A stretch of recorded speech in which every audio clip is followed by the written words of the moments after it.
Jesus. Aleluia.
Esse é o nosso tesouro, esse é o nosso maior tesouro. Não apenas confessar Jesus nos nossos lábios, mas viver com Ele, escolher Ele todos os dias.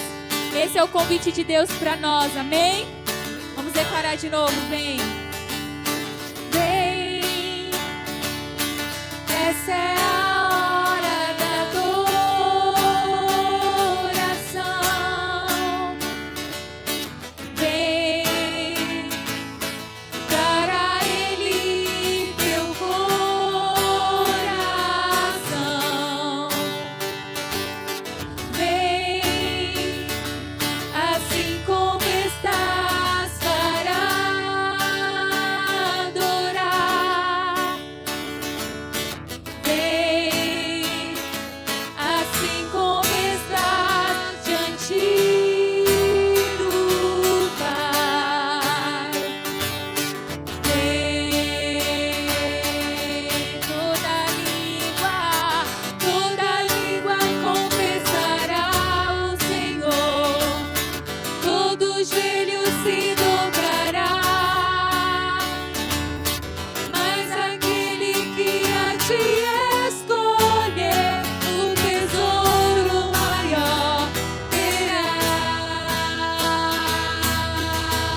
Chama, vem como você está.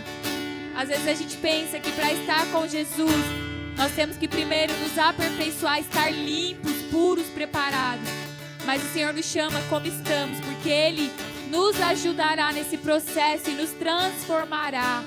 Então corra para Jesus, corra para aquele que salvou a sua vida por meio da sua morte e ressurreição.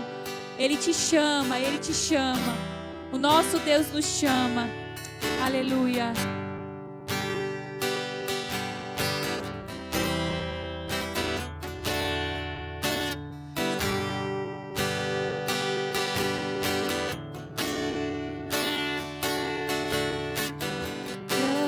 Grande é o Senhor e muito digno de louvor.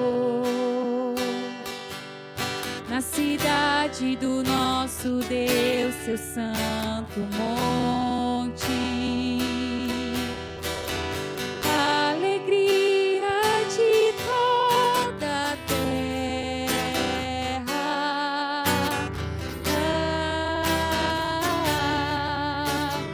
grande é o Senhor em quem nós temos a vitória, que nos ajuda contra o inimigo. Por isso diante dele nos prostramos.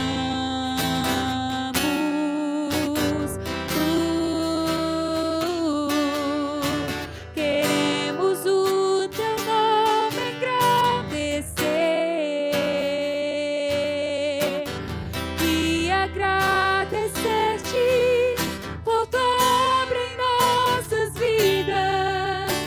Confiamos em teu infinito amor, pois só tu és o Deus eterno sobre toda a terra e céu.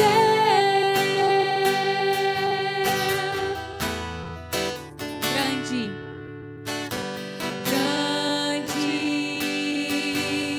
é o Senhor e muito digno de louvor, na cidade do nosso Deus, seu santo monte. Alegria de toda a terra,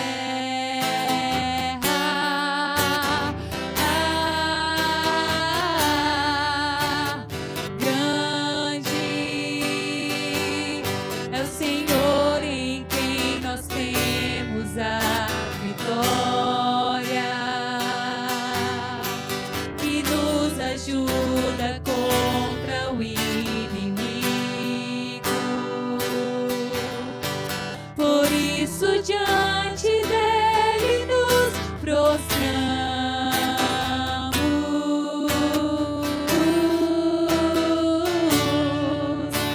Queremos o teu nome engrandecer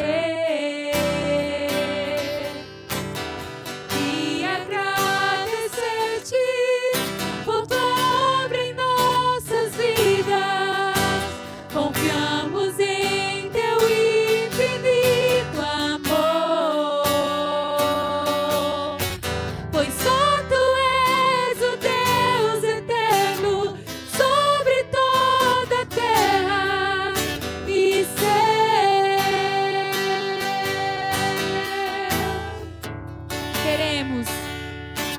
Queremos o teu nome engrandecer e agradecer-te por tua obra em nossas vidas. Confiamos em teu infinito amor, pois só tu és o Deus eterno sobre toda a terra e céu. Aleluia, tu reina, tu governas terra e céu. Tudo está, Deus, debaixo do teu domínio, do teu controle. Governa, Deus, esse lugar, governa a região dos Cágados. Você pode agora estender a sua mão aonde, em direção aonde você mora. De onde você veio agora, estenda a sua mão agora. E você vai orar pela sua casa, você vai orar pela sua família, você vai orar pelos seus vizinhos, pelos seus parentes. Declara vida agora. Senhor, nós queremos abençoar esse povo, Deus. Esse povo é teu. Esse foi o povo que o Senhor Jesus comprou com seu precioso sangue. Esse foi o povo remido e lavado pelo sangue do Cordeiro. Nós declaramos, Senhor, que são teus, Pai. Cada pessoa aqui, Jesus, e cada família representada pertence a Ti. Nós não aceitamos o roubo do inferno. Nós não aceitamos o roubo de Satanás e seus demônios.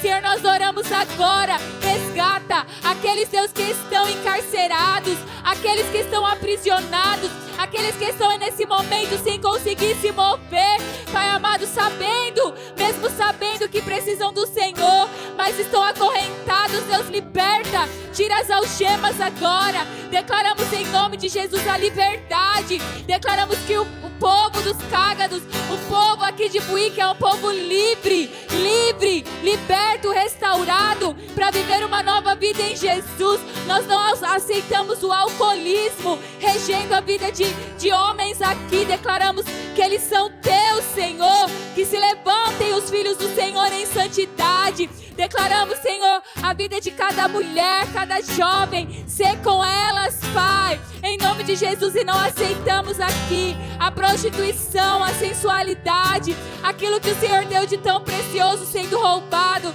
na vida dessas meninas. Deus, guarda, Deus, o teu povo, guarda os teus filhos, guarda essas crianças, Deus. Entregamos a nossa família, entregamos o nosso lar, entregamos, Senhor, a nossa casa, entregamos, Deus, esse povo, Deus, são teus, pertencem a Ti, em nome de Jesus. Entregamos esse tempo aqui, Pai, a Ti. Vem neste lugar, reina neste lugar, nas mentes e nos corações. Senhor, vem reinar, vem governar, em nome de Jesus. E nós Te damos glórias, Pai. Aleluia. Glória a Deus. Os irmãos podem se assentar.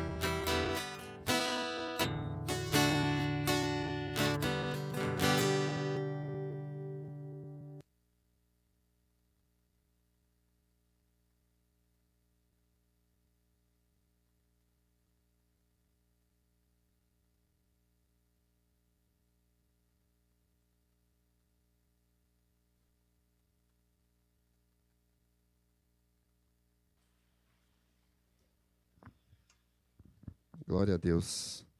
A graça e a paz do nosso Senhor Jesus Cristo, amém? Mais uma noite abençoada, né, que Deus nos proporciona. E nós estamos aqui. Vemos que falta, né? Falta algumas pessoas, né? Cadeiras vazias. Mas Deus, Ele sabe de todas as coisas. Esse é o momento de nós entregarmos, né, o nosso dízimo, a nossa oferta. Então vamos ler a palavra lá em 1 Crônicas, capítulo 29. Quem quiser abrir aí, 1 Crônicas, capítulo 29, a partir do versículo 10.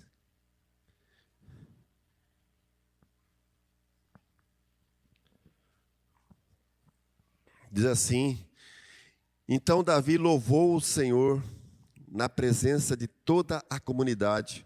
Ó Senhor, Deus de nosso antepassado Israel, louvado seja para sempre. Ó Senhor, a Ti pertencem a grandeza, o poder, a glória, a vitória e a majestade. Tudo que há nos céus e na terra é Teu. Ó Senhor, e este é Teu reino. Tu estás acima de tudo. Riqueza e honra vêm somente de Ti, pois Tu governas sobre tudo. Poder e força estão em Tuas mãos, e cabe a Ti exaltar e dar força. Ó Senhor, nosso Deus, damos graças e louvamos Teu nome glorioso. No 14 fala: Mas quem sou eu e quem é meu povo, para que pudéssemos Te dar alguma coisa?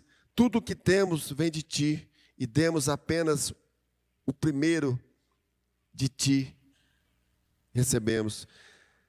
E demos apenas o que primeiro de Ti recebemos. Amados, palavra, né, que nos ensina que tudo pertence a Deus, tudo é de Deus. Deus é que governa todas as coisas. Né? Se algo que nós precisamos ter, riqueza, essa riqueza tem que vir de Deus. Não é aqui dessa terra. Nessa terra nós precisamos ter Deus no nosso coração. Tendo Deus, nós temos riqueza, nós temos paz, nós temos alegria. Né? Como tem sido ministrado aqui, nós necessitamos da presença de Deus nas nossas vidas. Não é bens materiais. Né? Como ele fala, se demos, né, o versículo 14, mas quem sou eu e quem é meu povo para que pudéssemos te dar alguma coisa? Tudo que temos vem de ti. Tudo que nós temos vem de Deus nas nossas mãos. Né? Aí fala, e demos apenas o que primeiro, né, o que primeiro de ti recebemos. Amados, nós estamos devolvendo para Deus o primeiro que nós recebemos dele, a primícia que vem de Deus para nossas mãos, a primícia de Deus, aquilo que Ele coloca nas nossas mãos. Nós temos separado para Deus a sua primícia, aquilo que Ele nos dá. Tudo é dele, amados. Se não for pela vontade dele, se não for pelo poder dele, nada temos. Nada vamos conseguir nessa terra. Se Ele nos abençoar. Né? A gente vemos os ímpios alegremente, alucinadamente, buscando riqueza, buscando coisas e acumulando, né, bens, carro, fazenda, bois. E aonde está a felicidade? Onde está o contentamento no coração do ímpio? Não tem. É vazio.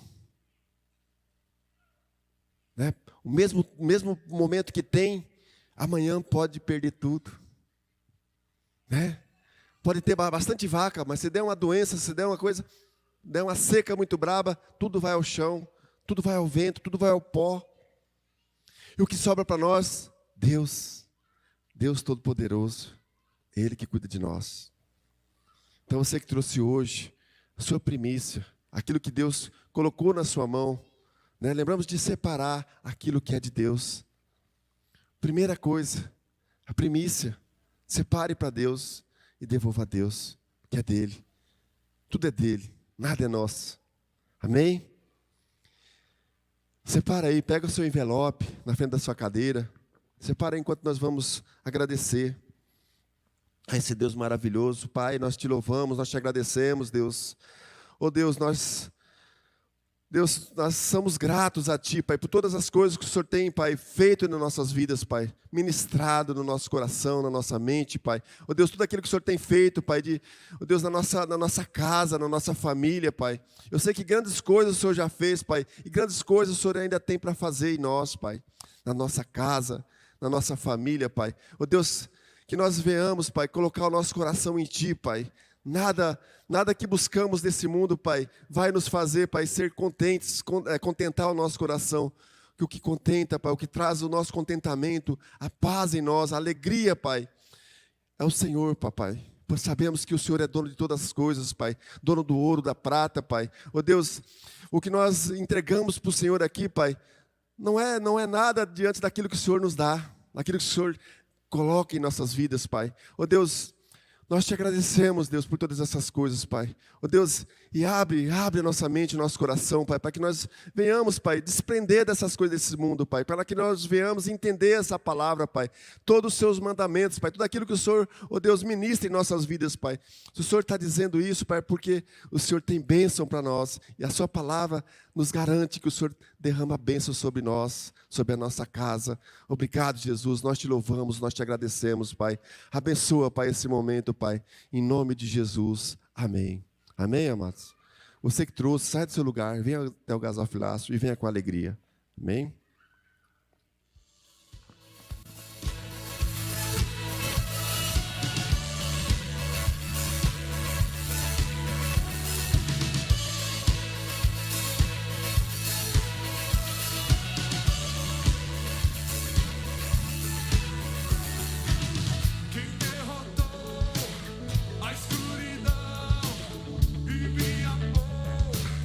Até o fim, o Rei da Glória.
Senhor novamente.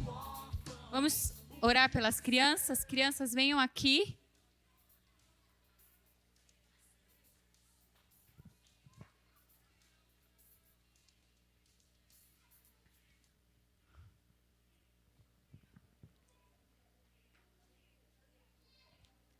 Amém. Estenda suas mãos. Pai, nós entregamos, Deus, a vida dos nossos pequeninos a Ti, Jesus. Oramos para que o Senhor os livre de todo mal, Pai. Que a Tua presença esteja ali com eles, Deus, e que eles sejam tocados pelo poder da Tua verdade, Deus. Oramos, capacita o ministro, Deus, e que da boca dele, da boca dela, saiam palavras de vida, Deus, e toque profundamente em cada coraçãozinho. Declaramos que já são profetas, ministros do Senhor aqui, Pai, e que serão grandemente usados para a Tua glória, em nome de Jesus. Amém? Podem ir. Sem correr. Vamos já orar também por nós. Pai, eu quero entregar aqui as nossas mentes, o nosso coração a Ti, Jesus. Tu és o Deus que sonda e conhece o íntimo do nosso ser. Eu não aceito, Deus, outra presença que não seja Tua, Pai. Eu não aceito, Deus, outra palavra que não seja Tua. Por isso, Deus, toda mentira, Deus, que Satanás queira impregnar nas nossas mentes, impedindo-nos de ouvir a Tua verdade, nós rejeitamos e expulsamos no nome de Jesus. Oramos para que as mentes aqui sejam cativas à obediência de Cristo. Oramos agora, Senhor, para que o Senhor faça a Tua vontade, libera a Tua vontade hoje, Deus, que cada pessoa aqui seja, Deus, tocada, Deus, ao ponto de viver uma vida santa e honrosa diante do Senhor, Pai. Que cada pessoa aqui, Deus, saia daqui com uma nova motivação, com uma nova, Deus, intenção, Pai, a de Te agradar, a de Te honrar, a de viver para a Tua glória, Deus. Em nome de Jesus, nós consagramos esse tempo ao Senhor, somente ao Senhor. Amém. Abra a sua Bíblia em Hebreus capítulo 12. Domingo eu preguei aqui, eu ministrei e eu falei um pouquinho sobre homens e mulheres de Deus que, sendo guiados pelo Espírito, eles entregaram a vida por Jesus ao ponto de até se sacrificarem, de morrerem por Jesus. E eu citei alguns nomes aqui, alguns discípulos, alguns apóstolos, e eu citei outros nomes da história que nós não conhecemos muito, alguns conhecemos, outros não, mas que viveram uma vida realmente entregue a Jesus. E isso nos move, isso nos incentiva a realmente nos entregar por inteiro, a realmente viver o que a palavra diz que nós temos que viver. E vamos colocar assim que hoje é uma continuação de domingo. Então, abre os seus olhos, abre o seu coração para ouvir a palavra de Deus. No capítulo 12, no versículo 1, diz assim: portanto, também nós, uma vez que estamos rodeados por tão grande nuvem de testemunhas, livremo-nos de tudo que nos atrapalha e do pecado que nos envolve, e corramos com perseverança a corrida que nos é proposta. Só até aí. Aqui está falando que nós estamos rodeados por uma nuvem de testemunha. Que nuvem de testemunha é essa? Testemunha é uma pessoa que vê aquela situação, uma pessoa de fora que vê determinada situação acontecendo, certo? Então, vamos supor, houve ali um assalto, houve ali uma briga. Tem pessoas que olharam e essas pessoas, elas são testemunhas, elas podem dizer o que aconteceu ali. Então, na vida que você vive hoje, existem testemunhas olhando para você. Existem pessoas que, de alguma maneira, estão esperando uma atitude sua. Quem são essas pessoas? Lá em Hebreus 11, fala dos heróis da fé, dos homens de fé, que foram os homens da Bíblia que viveram por Jesus, que viveram para Deus. Eu vou falar só sobre alguns aqui. Vou citar aqui alguns trechos. Põe para mim, por favor, ô Luiz, Hebreus 11, aí no versículo 32. Hebreus 11, 32. Aí fala assim, ó: que mais direi? não tenho tempo para falar de Gideão, Baraque, Sansão, Jefité, Davi, Samuel e os profetas, os quais pela fé conquistaram reinos, praticaram a justiça, alcançaram o cumprimento de promessas, fecharam a boca de leões, apagaram o poder do fogo e escaparam do fio da espada. Olha o que essas pessoas fizeram. Da fraqueza tiraram força, tornaram-se poderosos na batalha e puseram em fuga exércitos estrangeiros. Põe o 38, por favor. 38 diz: o mundo não era digno deles. Eles vagaram pelos desertos e montes, pelas cavernas e grutas. Todos estes receberam bom testemunho por meio da fé. No entanto, nenhum deles recebeu o que havia sido prometido. Deus havia planejado algo melhor para nós, para que conosco fossem eles aperfeiçoados. A Bíblia fala que esses homens, aqui a gente citou Gideão, Baraque, Jefité, Sansão. Antes ele havia falado, o autor aqui ele fala de Abel, de José, de Moisés. Ele cita vários nomes aqui que viveram para Deus. E esses homens, a Bíblia fala que eles não olhavam para o que eles tinham aqui na terra. Eles olhavam para uma pátria superior, uma pátria celestial. Ou seja, os olhos deles não estavam na terra, mas no céu. E hoje o problema é que a gente vive com os olhos na terra. A gente vive aqui na terra achando que a terra é o primeiro e último lugar onde a gente vai viver. Mas lembra que eu falei domingo, quem estava aqui, que a eternidade, imagina um grãozinho aqui, ó, que você não consegue enxergar. Aqui. Eu estou enxergando bem um pontinho aqui. Esse pontinho que vocês não enxergam, mas eu enxergo, é a sua vida perto. Agora olha todos esses tijolos, dali a ali. Tudo isso aqui é a eternidade. E esse pontinho é a sua vida. O que é a sua vida perto da eternidade? Aquilo que é eterno é para sempre. Você já parou para pensar que Deus te colocou aqui para você escolher aonde você vai viver a sua vida? Você está aqui de passagem. A gente não sabe quanto tempo a gente vai durar aqui. E a gente precisa viver com esse entendimento. E aí, voltando para Hebreus 12, a palavra fala que temos essas testemunhas, esses homens que viveram pela fé, que viveram com os olhos naquilo que é eterno. Eles esperam por nós também, junto com Deus, com seus anjos, estão esperando por nós. E aí, como vai ser a nossa vida? E aí, qual vai ser a nossa escolha aqui na terra? Ele fala, já que nós estamos rodeados por essa nuvem de testemunhas, ou seja, de pessoas que também viveram para Deus, de pessoas que testemunharam para nós aquilo que Deus fez na vida delas. São pessoas que hoje são testemunhos de vida. Eu falei de ser uma testemunha, de ser alguém que visualiza algo, mas também aqui o sentido maior é de ser, essas pessoas elas são um testemunho para nós. São pessoas que nós podemos olhar para a vida delas e ver que elas viveram uma vida que valeu a pena. Elas viveram uma vida não terrena, mas uma vida para Deus, uma vida celestial. Aí fala assim que se essas testemunhas viveram assim, como nós estamos rodeados por elas, nós podemos ler sobre elas, nós podemos ouvir sobre elas. A palavra diz, livremo-nos de tudo que nos atrapalha. O que é que te atrapalha hoje de viver como esses homens e mulheres viveram? Livremo-nos de tudo que nos atrapalha e do pecado que nos envolve. E corramos com perseverança a corrida que nos é proposta. Então imagina que você está num caminho, numa corrida, e você está lá correndo. Só que uma pessoa que ela está numa corrida, ela não pode correr com o quê? Com fardos, com entulhos, com qualquer coisa em cima dela. Ela precisa se livrar. É difícil você correr com uma mochila cheia de comida, cheia de utensílios ali. Não dá. Quando você vai correr uma corrida, você precisa se livrar de tudo que te atrapalha.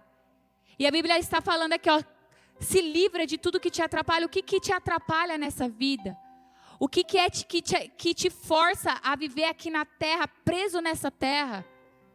Qual é o pecado que você está envolvido, que você não consegue se livrar? A Bíblia fala, se livra de todos eles e corra nessa corrida com perseverança, ou seja, sem desistir. Continue correndo sem desistir. Você consegue olhar aqui, quem aqui é desde a época aqui do Everaldo, ali que a igreja era lá em cima. Se você olhar para a igreja, muitos não estão mais desde aquela época. Não é? Quem aqui permanece desde aquela época em que a igreja era ali no Everaldo? Levanta a mão. Quem está aqui desde aquela época? Glória a Deus. Então, vocês estão correndo essa corrida com perseverança, ou seja, não desistiu, né, Socorro? A Bíblia fala, corra sem parar. Aí fala no 2. Põe o 2, por favor. Tendo com os olhos fitos em Jesus, autor e consumador da nossa fé. Ou seja, quando você está correndo uma corrida, você tem um alvo. Você não corre uma corrida para nada. Você não corre por nada. Se você vê alguém correndo, vamos supor, a pessoa ela não está numa corrida, mas ela está correndo. Ela tem um alvo, né? Aconteceu alguma coisa, não é? Então, quando uma pessoa ela se move ao ponto de correr, quer dizer que ela tem um objetivo que ela quer alcançar. Às vezes, meu filho está ali na frente. Se ele cai, o que eu vou fazer? Eu vou correr, né? Se ele se machuca muito, eu vou correr com os olhos do meu filho. Mas a palavra está falando aqui. Você vai correr com os olhos em Jesus. Você não está numa corrida como quem corre sem alvo, sem propósito. Você está numa corrida como alguém que tem um foco. Sabe por que a gente tem dificuldade de ver esse mundo e permanecer? Porque os nossos olhos estão nas coisas, nas circunstâncias, naquilo que está ao nosso redor. Então, se o dia hoje foi difícil, a gente às vezes se cansa, a gente se fadiga, a gente se entristece, a gente olha para as circunstâncias. Nós temos essa tendência de sermos movidos pelo que nos envolve. Mas a palavra fala, se livra do que te envolve aqui e olhe para Jesus e continua. O segredo de uma pessoa continuar com Jesus é olhando para Ele. Entenderam? Aí fala aqui, tendo os olhos fitos em Jesus, autor e consumador da nossa fé. Ou seja, aquele que iniciou e aquele que pode terminar a nossa fé. Aquele é o início e o fim da nossa fé. Ele é o autor e consumador da nossa fé. É por causa de Jesus que nós cremos. É por causa de Jesus que você está aqui hoje. Coloca os seus olhos nele. A Bíblia fala sobre Jesus. Ele, pela alegria que lhe fora proposta. Que alegria que foi proposta para Jesus? Qual foi a alegria que foi proposta para Jesus? A de te salvar, de nos salvar através da cruz. Você já pensou você já considerou que sofrer é uma alegria? Sofrer por alguém é uma alegria? Jesus sofreu por nós, Jesus pagou um alto preço por nós. E a Bíblia fala que essa foi uma alegria proposta a Ele. Então, por essa alegria proposta, Ele suportou a cruz. Ele suportou a dor. Ele suportou o sacrifício que era seu, que era nosso.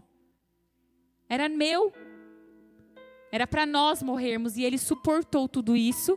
E desprezou a vergonha, desprezando a vergonha. Ele não se importou com o que as pessoas estavam pensando dele naquele momento.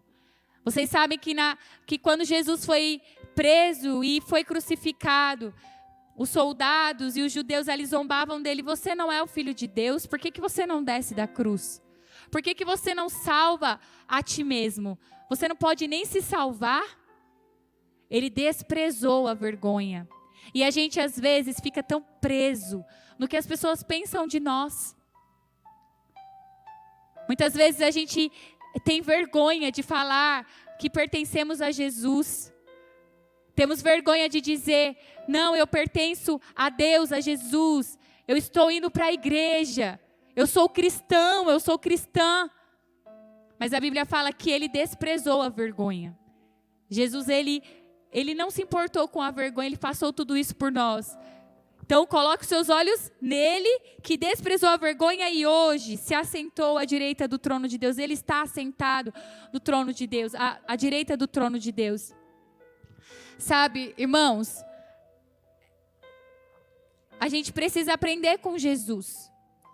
Nós vivemos numa terra em que a gente busca muito os nossos direitos, a nossa justiça, não é? A gente vive numa terra em que as pessoas, elas vão até, fazem o que for preciso para que a justiça seja feita com as suas mãos. E Jesus, ele nos ensina a abrir mão da nossa justiça, a abrir mão do nosso direito. Às vezes a gente pensa assim, mas não é justo passar por isso. Por que eu tenho que passar por isso? Aí a pergunta é, por que Jesus teve que passar pelo que ele passou? Eu merecia? Nós merecíamos? Você merecia o que Jesus fez por você? Nós não merecemos, mas ele fez. E a palavra fala, olha, você vai viver nessa terra olhando para Jesus. Vai ser mais fácil se você olhar para Jesus. Sabe aquela hora, aquela vontade de responder ao marido? Você vai olhar para Jesus, que se humilhou, que se rendeu, que suportou a cruz. Sabe aquela hora de que quer pegar a esposa assim, quer dar um beliscão na esposa? Você vai olhar para Jesus, que suportou a cruz e desprezou a vergonha. Aquela hora que a gente tem vontade de pegar aquele irmãozinho, aquela pessoa que está falando mal, ou que cometeu aos nossos olhos uma injustiça, cometeu algo contra nós, a gente vai olhar para Jesus. Então, quando a gente segue o nosso caminho olhando para Jesus, é muito mais fácil a gente se render. A gente vai se render por quê? Porque Jesus fez isso por nós. Amém? Porque Jesus se sacrificou por nós. Porque Jesus pagou um alto preço por nós. Irmãos, foi assim que Davi viveu. Foi assim que Moisés viveu. Foi assim que Pedro, Paulo, tantos outros viveram. E isso é possível, é assim que muitos vivem hoje. E Deus chama cada um de nós para viver dessa maneira. Olhe para Jesus, olhe para Jesus. Às vezes você, dentro da situação que você vive na sua casa, você olha, mas Deus, eu não tenho muita coisa, eu não tenho quase nada, os meus sonhos, nem tenho sonho. E aquilo que eu tinha se frustrou, eu estou decepcionado. Olhe para Jesus. Você vai ver que Jesus, ele tem o poder de mudar a sua visão, a forma que você enxerga as coisas. Então, às vezes, a gente está olhando para a situação segundo a nossa ótica. Mas quando você olha para Jesus, você passa a ter a visão do céu. Você passa a ver como Ele enxerga, como Ele vê. E aí, no versículo 3, diz assim: pensem bem naquele que suportou tal oposição dos pecadores contra si mesmo, para que vocês não se cansem e nem se desanimem. Quem aqui já ficou desanimado ou cansado da fé? De vir à igreja ou de estar com Jesus? Você já se sentiu cansado ou desanimado? Nossa, que desânimo, eu queria, às vezes, aquela vontade de parar. Eu não quero mais, eu não sei se vale a pena. Alguém aqui já sentiu assim? Já? Acontece. Se não acontecesse, a gente não ia ter escritos que nos motivassem a permanecer. Por que que Deus, Ele preparou a palavra para nós? Para a gente não desfalecer, para a gente não parar. Então está falando aqui, para você não se cansar e não se desanimar, pense naquele que suportou todas essas coisas. Tal oposição dos pecadores, a oposição, aquelas pessoas contra Ele. Quando você pensar em Jesus, naquilo que Ele suportou por você, vai ser mais difícil você se cansar e desanimar. Aí diz no 4, na luta contra o pecado, vocês ainda não resistiram até o ponto de derramar o próprio sangue. Ou seja, enquanto você está lutando, enquanto você está se esforçando para não viver a sua vontade, para viver a vontade de Deus, para não pecar, você ainda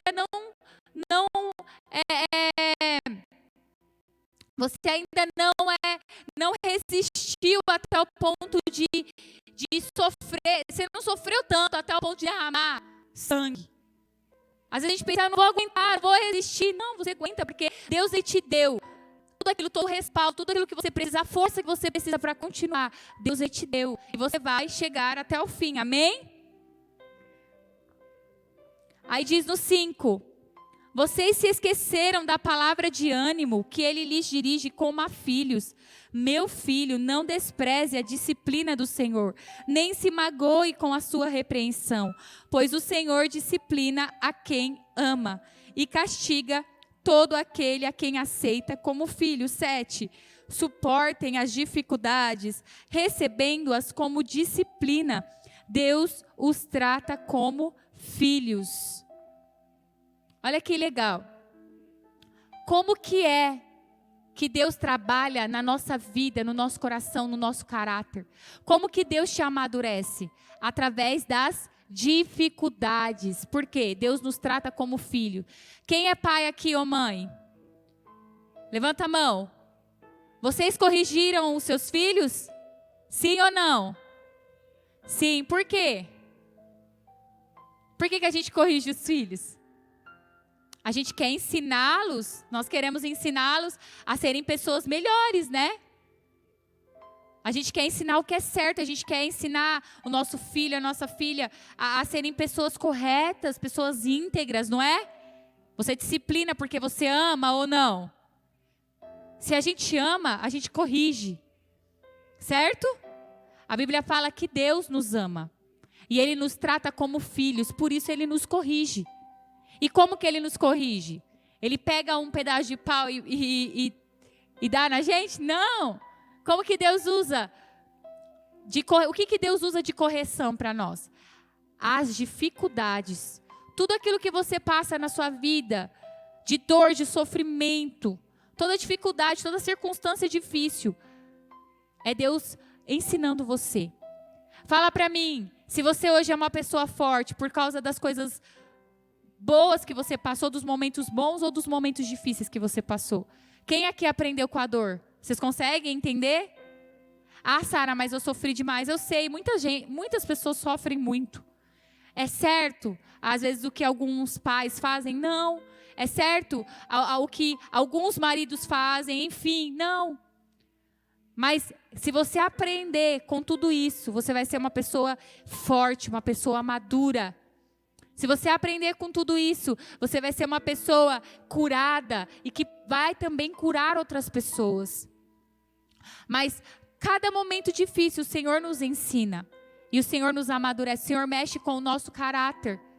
Certo? Então a gente aprende, a gente entende aquilo que é bom e aquilo que não é a partir das dificuldades. Se um filho seu, por exemplo, a minha filha, quando ela era pequenininha, o meu forno estava quente, ela pôs a mão no forno. Já teve vez de ela também pôr a mão no ferro.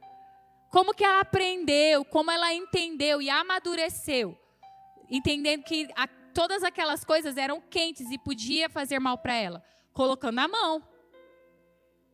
Então nem sempre a dor é ruim. A dor ela nos leva a entender, opa, isso aqui não é bom para mim. Se a gente for esperto, a gente vai aprender com as questões da vida. Opa, isso aqui eu vou fugir, isso aqui me traz dor. E a gente vai aprendendo a lidar com as questões da vida, amadurecendo, crescendo. Ora, qual filho que não é disciplinado pelo seu pai? 8. Se vocês não são disciplinados e a disciplina é para todos os filhos, então vocês não são filhos legítimos, mas sim ilegítimos. 9. Além disso, nós tínhamos pais humanos que nos disciplinavam e nós os respeitávamos. Quanto mais devemos submeter-nos ao Pai dos Espíritos para assim vivermos. Nossos pais nos disciplinavam por curto período, segundo lhes parecia melhor, mas Deus nos disciplina para o nosso bem, para que participemos da sua santidade. Olha que interessante, Paulo ele fala, olha, os nossos pais também não faziam isso. Eles não nos disciplinavam, eles corrigiam a gente e a gente respeitava. Quanto mais o nosso Pai que está no céu. Deus ele quer que você e eu participemos da sua santidade, que sejamos santos como Ele é, puros como Ele é. Deus ele quer formar em você e em mim um caráter como o dele. Deus ele quer que o seu nome seja conhecido aqui nessa região, não como alguém que vive de qualquer jeito. Não como alguém que as pessoas falam, aquele ali não é crente não, aquela ali não é crente não. Deus, ele quer que as pessoas olhem para vocês e vejam, aquele ali é filho de Deus, porque ele se parece com Jesus. E quando a gente aprende com Jesus, quando a gente coloca os nossos olhos em Jesus, ele vai formando em nós o caráter dele, a forma dele, a essência dele. Isso vai fazendo parte de nós.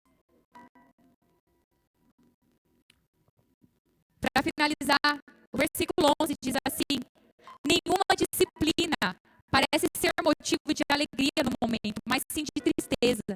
Mais tarde, porém, produz fruto de justiça e paz para aqueles que por ela foram exercitados. Ou seja, quando você vai corrigir o seu filho, ele não fica feliz. Ah, minha mãe tá me corrigindo.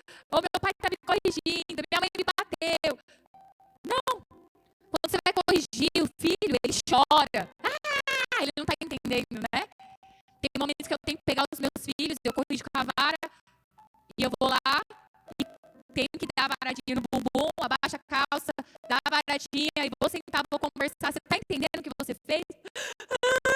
Ai, chora. Na hora, eles não entendem, só chora.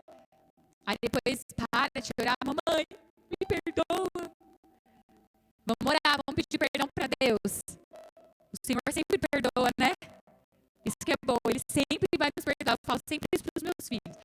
Deus, Ele sempre vai nos perdoar. Deus sempre perdoa. Sempre vai existir uma nova chance. Todos os dias a gente tem uma nova chance. Isso é bom. Então, no momento, você pode não entender. Sabe, quando algumas pessoas passam, algumas não, todo mundo passa, né? Quando você passa por um momento muito difícil e na hora você não entende. Vamos colocar um exemplo. Uma pessoa perde um ente querido, perde um filho, perde um parente, perde alguém muito querido. Na hora você não entende nada. Na hora você só sofre, você chora, você não entende, até questiona, Deus, por quê? Mas depois você descansa. Aqueles que confiam em Deus descansam. Fala amém. Mesmo que eu não entenda o motivo, Deus tem. Deus sabe o que Ele faz. Eu ouvi o testemunho de uma moça, não sei se eu já falei aqui, mas ela perdeu o pai, ela perdeu a mãe, e depois de um tempo ela ia casar, e o noivo, antes do casamento, deixou ela. E aí ela estava sendo entrevistada por uma pessoa, e a pessoa perguntou para ela, como que você fez? Diante de tanta perda, o que você fez? Assim, como que foi para você diante de Deus? O que passou na sua cabeça? E ela falou assim, eu escolhi, ao invés de ficar contra Deus, ao invés de me voltar contra Ele, eu escolhi me voltar para Ele. Ao invés de correr de Deus, ao invés de xingar a Deus e questionar Deus, eu corri para os braços dele. Ela não estava entendendo o que estava acontecendo. Às vezes a pessoa pensa, poxa Deus, só comigo, eu perdi as pessoas que me protegem, as pessoas que eu amo. Às vezes a gente pensa isso, mas por que eu tenho que passar por isso? Mas você tem uma escolha.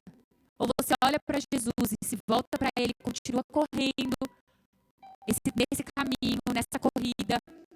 Ou você vira as costas para Deus e segue o seu caminho. Você pode, nós temos escolha.